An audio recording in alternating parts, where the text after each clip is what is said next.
વિદ્યાર્થી મિત્રો, આજે આપણે ધોરણ 7 માં વિષય સંસ્કૃતમાં પાઠ 5 ચટક ચટક ચકલી રે ચકલી એના વિશે આપણે આગળના લેક્ચરમાં એ પાઠનું સંસ્કૃત અને એનું ભાષાંતર એ આપણે ભાષાંતર ચલાવ્યું હતું અને એનું ભાષાંતર લખવા પણ આપ્યું હતું. આજે આપણે એ પાઠના સ્વાધ્યાયની ચર્ચા કરવાની છે. તો અહીંયા સ્વાધ્યાયમાં આપણે જોઈએ તો પહેલાં તો જે એની ટિપ્પણી છે, ટિપ્પણીમાં થોડા શબ્દો છે એ તમને યાદ કરાવી લઉં છું કે ચટક એટલે કે હે ચકલી, વિહગ એટલે હે પક્ષી, નીડે એટલે કે માળામાં, ગગને એટલે આકાશમાં, વારયિતા એટલે રોકનાર, ખિન્ય દુઃખી, ચણકમ તો ચણ, તોષય સંતોષા, માતા પિતા વિહ, માતા પિતા ઇહ એટલે માતા અને પિતા હિ, પાઠય એટલે ભણાવ અને ડયસ એટલે ઉડે છે. આ રીતે શબ્દો છે જે ટિપ્પણીમાં એ તમારે નોટમાં લખી દેવાના છે, બરાબર. ત્યાર પછી અહીંયા જો ખિન્યોહમ શબ્દ ભેગો છે, એની સંધિ છૂટી પાડવા માટે ખિન્ય વત્તા અહમ શું થાય અહીંયા કે ખિન્ય વત્તા અહમ.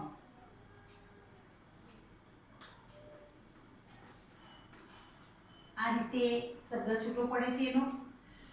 ત્યાર પછી સ્વાધ્યાયમાં પ્રશ્ન 1 છે કે નીચેના શબ્દોનું મોટેથી ઉચ્ચારણ કરો. તો આ શબ્દોનું ઉચ્ચારણ કરતા જવાનું છે અને દરેક શબ્દ સુંદર અક્ષરે પોતાની નોટમાં લખતા જવાનું છે. તો ચીવ નિવસસી, વારયિતા, માતા પિતા વિહ, ખિન્યોહમ, બહુધાન્યમ અને મધુરા આલાપ. બરાબર. તો ચીવ નિવસસી, વારયિતા, માતા પિતા વિહ, ખિન્યોહમ, બહુધાન્યમ, મધુરાલાપ. આ રીતે શબ્દોનું ઉચ્ચારણ કરતા જવાનું છે અને પ્રશ્ન 1માં જે શબ્દો આપ્યા છે એ પોતાની નોટમાં લખતા જવાનું છે. ત્યાર પછીનો પ્રશ્ન બીજો છે. તો બીજા પ્રશ્નમાં આપણે જોઈએ તો કે છે કે પક્ષીની સામે યોગ્ય રંગના નામના જોડકા જોડો. અહીંયા પક્ષીના નામ આપેલા છે અને સામે રંગ આપેલા છે. તો એને યોગ્ય જોડકું અહીંયા જોડવાનું છે. એટલે કે અહીંયા જે બોક્સ આપ્યું છે એ બોક્સની અંદર આપણે યોગ્ય જવાબ સામે લખવાનો છે. તો અહીંયા કે છે હંસ.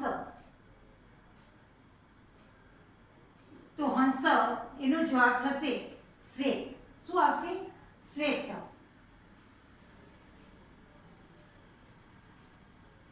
પછી કોકિલ તો કૃષ્ણ, શુક તો હરિત, કપોત તો કપોત અને મયુર તો ચિત્રિત. એમાં શું થશે? ચિત્રિત. આ રીતે સાચા જવાબ લખવાના છે. તો કે છે હંસ. તો હંસ એનો કલર આપણે જોઈએ તો સફેદ છે. તો શું આવશે એનું સાચું યોગ્ય જવાબ? શ્વેત. કોકિલ તો કોકિલમાં કપોત કૃષ્ણ.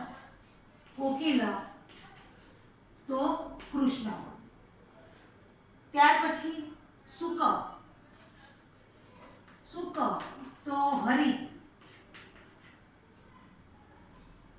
અને કપોત તો કપોત અને મયુર તો ચિત્રિત.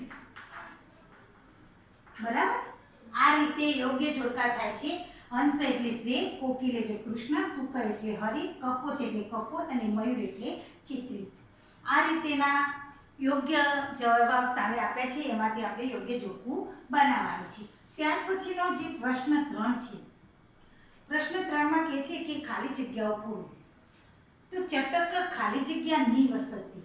ચટક ખાલી જગ્યા નિવસતી. તો ચટક ચકલી ક્યાં વસે છે? તો નીડે એટલે કે માળામાં. ત્યાર પછીનો બીજો પ્રશ્ન છે, બીજી ખાલી જગ્યા છે ચટક ખાલી જગ્યા ખાદતી. ચટક ખાલી જગ્યા ખાદતી. તો એમાં મધુરાણી ફલાણી. ચકલી શું ખાય છે? મધુર ફળો. તો ચટક મધુરાણી ફલાણી ખાદતી. ત્યાર પછી ત્રીજી ખાલી જગ્યા છે કે ચટક ખાલી જગ્યા વિહરતી. શું આવશે? તો વિમલે વિપુલે ગગને. ક્યાં વિહરતી હતી? વિમલે વિપુલે ગગને. તો ચટક વિમલે વિપુલે ગગને વિહરતી. ચોથી ખાલી જગ્યા છે કે ચટક ખાલી જગ્યા વધતી. ચટક ખાલી જગ્યા વધતી.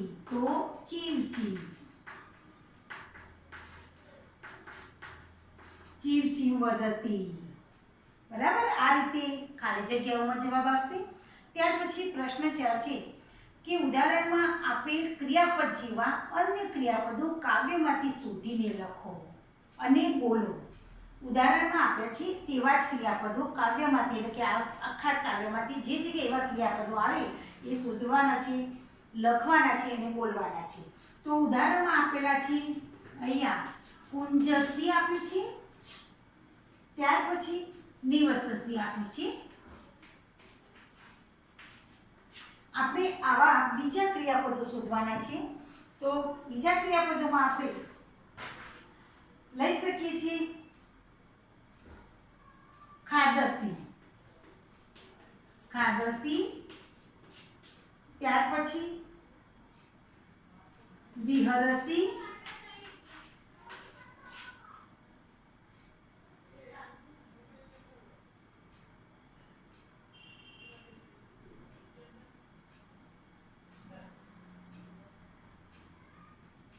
નિવસસી એ તો આવી ગયું. કુંજસી. આવા વગેરે શબ્દ ક્રિયાપદો આપણે શોધવાના છે.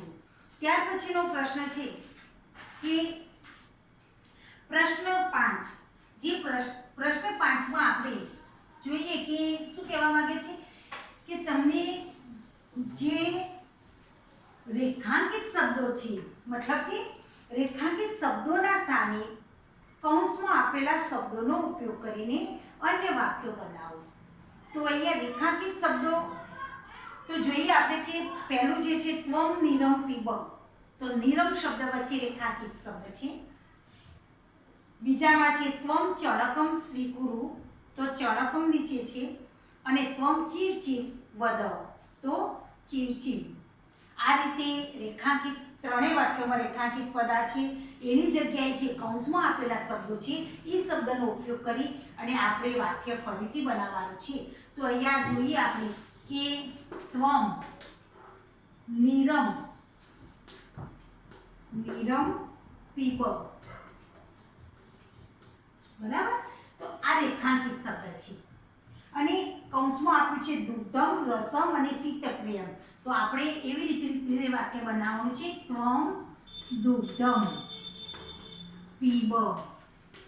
બરાબર, ત્વમ રસમ પીબ. ત્વમ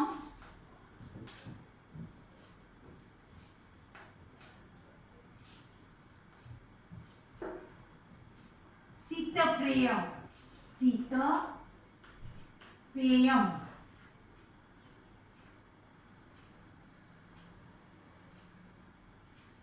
પીબ. આ રીતે શબ્દનો ઉપયોગ કરવાનો છે આપણે વાક્યમાં જે કૌંસમાં આપેલા શબ્દો. બીજું ઉદાહરણ જોઈએ આપણે. તો બીજા ઉદાહરણમાં કહે છે કે ત્વમ ચણકમ સ્વીકુરુ. ત્વમ ચણકમ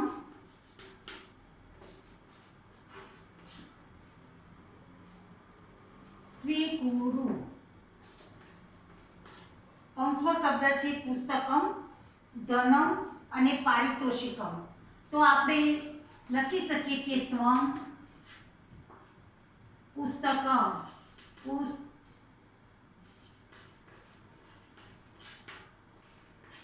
સ્વીકુરુ, ત્વમ ધનમ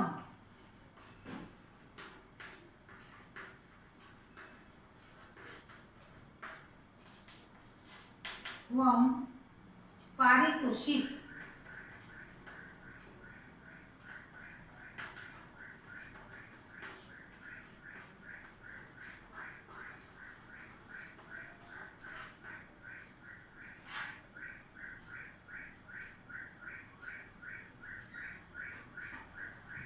આ રીતે બીજું ઉદાહરણ આવે છે, બરાબર, કે ત્વમ પુસ્તકમ સ્વીકુરુ, ત્વમ ધનમ સ્વીકુરુ, ત્વમ પારિતોષિકમ સ્વીકુરુ.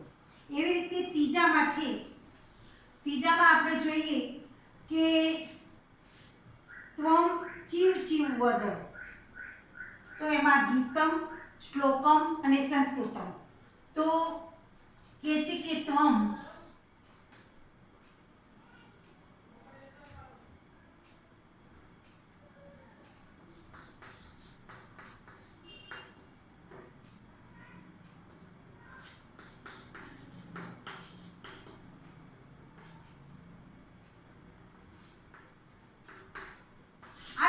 જે રેખાંકિત છે શબ્દ એની જગ્યાએ કૌંસમાં આપેલા શબ્દોનો ઉપયોગ કરવાનો છે. તો કે છે કે ત્વમ ગીતમ વદ, ત્વમ શ્લોકમ વદ, ત્વમ સંસ્કૃતમ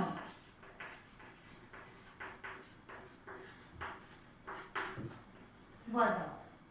બરાબર, આ રીતે આ રેખાંકિત શબ્દોની જગ્યાએ કૌંસમાં આપેલા શબ્દોનો ઉપયોગ કરી આપણે વાક્યો બનાવી શકીએ છીએ. હવે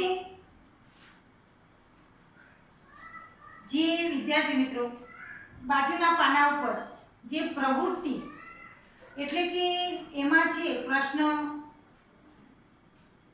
કેટલાક મુદ્દા આપ્યા છે, પણ એ મુદ્દાને કંઈ આપણે જરૂરિયાતમાં, જેમ કે પક્ષીઘરની મુલાકાત લો, તમે કોઈ પક્ષીઘર જોઈ શકો તો બરાબર છે, તમારા મિત્રો સાથે મળીને પક્ષી પોથી બનાવો એ કંઈ જરૂર નથી. આપણે અત્યારે પક્ષીઓની આપણા જીવનમાં ઉપયોગિતા વિષય ઉપર જૂથ ચર્ચા, એટલે મિત્રો મળીને આપણે જૂથ ચર્ચા કરીએ એ પણ શક્ય નથી અત્યારે. પક્ષી પરનું અન્ય સંસ્કૃત ગીત શોધો અને ગાન કરો, જો શક્ય બને તો આ કરી શકો છો. અને આગળનો પ્રશ્ન જે મુદ્દો છે કે તમારા આંગણામાં કયા કયા પક્ષી આવે છે, તેમાંથી તમને કયું પક્ષી સૌથી વધુ ગમે છે તેની વિશેષતા લખો. હવે આ પ્રશ્ન દરેકે પોતાના વિચારોમાં પોતાના રીતે લખવાનો છે કે આપણા આંગણામાં જે જે પક્ષીઓ આવતા હોય પક્ષીઓ લખવાના, અને એમાંથી તમને ગમતું પક્ષીનું નામ અને એની ખાસ ખાસિયત અને એની વિશેષતા લખવાની છે. બરાબર, આ રીતે પ્રશ્ન તમારે આ જાતે કરવાનો છે. આગળ જોઈએ એમાં જ્ઞાતવ્ય છે, તો જાણવા જેવું, જાણવું મતલબ કે, તો એમાં શબ્દો છે કેટલાક કે સંસ્કૃત શબ્દો આપ્યા છે, એમાં શાકભાજીના નામ છે એ આપણે જાણવા જરૂરી છે.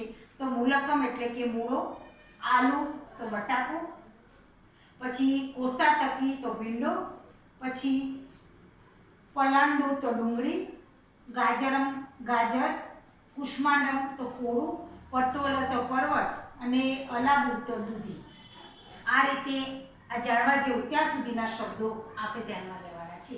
તો વિદ્યાર્થી મિત્રો, આજે આપણે જે અહીંયા સ્વાધ્યાયની ચર્ચા કરી એ સ્વાધ્યાયમાં આવતો પહેલો પ્રશ્ન, બીજો, ત્રીજો, ચોથો, પાંચમો અને આ જે પક્ષી વિશેની ખાસિયત એ અને જાણવા જેવું ત્યાં સુધી દરેક વિદ્યાર્થીએ પોતાની નોંધ પોતેમાં લખવાનું છે અને તૈયાર કરવાનું છે. બીજું જણાવવાનું કે આના આગળના લેક્ચરમાં તમને શબ્દાર્થો અને પાઠનું સંસ્કૃત અને ભાષાંતર બંને લખવા આપ્યું હતું. હું માનું છું કે તમે લખી દીધું હશે, પણ કદાચ બાકી હોય કોઈ વિદ્યાર્થીને તો પહેલાં ભાષાંતર લખવું, પછી એના ટિપ્પણીમાં શબ્દાર્થો આપ્યા છે એ લખવા અને પછી સ્વાધ્યાય લખવું. આમ ક્રમમાં લેસન પૂરું કરવું અને અહીં સુધી તમારે તૈયાર કરવું.